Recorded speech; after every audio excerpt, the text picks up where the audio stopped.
Après le programme lancé en 2022 par le Fonds monétaire international et qui a permis à l'organisation de faire un diagnostic très large de l'économie sénégalaise, c'est une nouvelle étape de l'assistance fournie par le FMI qui sera mise en œuvre pour les 3 prochaines années. Nous n'avons pas entamé les discussions formelles pour ce nouveau programme.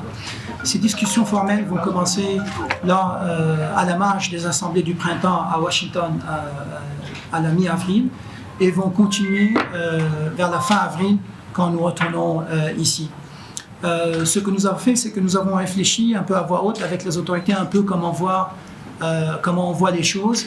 Et aussi, on a échangé des idées, parce qu'eux aussi, ils sont en train de préparer leur propre programme que nous souhaitons soutenir dans le contexte du financement que le FMI va pouvoir donner.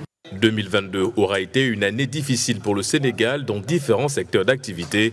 Pour l'année en cours, le FMI anticipe une croissance à 5% et reste positif quant aux prévisions à moyen terme.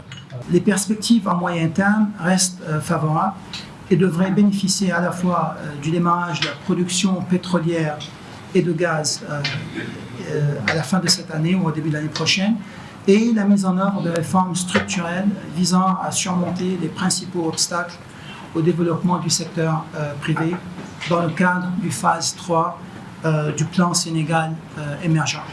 L'organisation internationale relève par ailleurs que la dette publique du Sénégal atteint désormais les 75%, ce malgré une baisse des dépenses d'investissement et les comptes courants.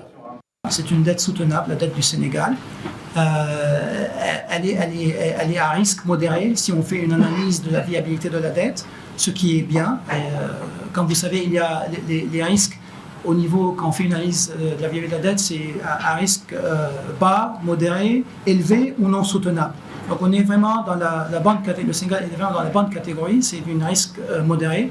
Mais comme monsieur l'a dit, la marge de manœuvre, elle a été épuisée à cause des déficits les 3 dernières années. Et donc c'est de là l'importance d'une consolidation graduelle sur les prochaines années. Ceci à travers un renforcement des recettes internes. Rappelons que le Sénégal a déjà obtenu un programme d'aide d'un montant total de 776 millions de dollars et dont le premier décaissement a été réalisé en juin dernier.